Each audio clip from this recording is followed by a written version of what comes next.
Hey everyone, welcome back to our channel. If you're here, you're probably staring at your Xbox charging station blinking orange and wondering what's going on. Don't worry, I'm going to walk you through how to fix this issue step by step. This is especially relevant for 2025 models, where software updates and hardware tweaks have made things a bit more straightforward.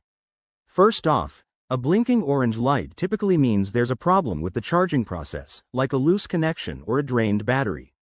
It's super common, and most of the time, it's an easy fix. Let's dive into the steps. Step 1. Start by checking your USB cable. Make sure it's securely plugged into both the charging station and your Xbox console or power source. Sometimes, a simple wiggle or swap to a different cable does the trick. Try using an official Xbox cable if you have one. Step 2. Clean the charging contacts.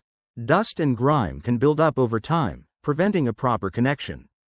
Grab a soft cloth or a cotton swab with a bit of isopropyl alcohol, and gently wipe the metal contacts on both the controller and the station. Let it dry completely before trying again. Step 3. Try a different power outlet or USB port. Electrical issues can cause this problem, so plug into another source and see if the blinking stops. Step 4. Reset your Xbox controller. Hold down the Xbox button on the controller for about 10 seconds until it turns off, then turn it back on and place it in the charging station. Step 5. Update your Xbox console.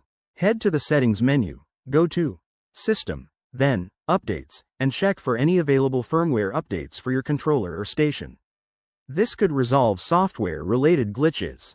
If none of these work, Step 6. Contact Xbox support. They might have specific advice for your 2025 model, and you could be dealing with a hardware defect. There you have it. That's how you fix that annoying blinking orange light. These steps should get you back to gaming in no time. If this helped, give this video a thumbs up and subscribe for more tech tips. Drop your questions in the comments below. Thanks for watching, and I'll see you in the next one.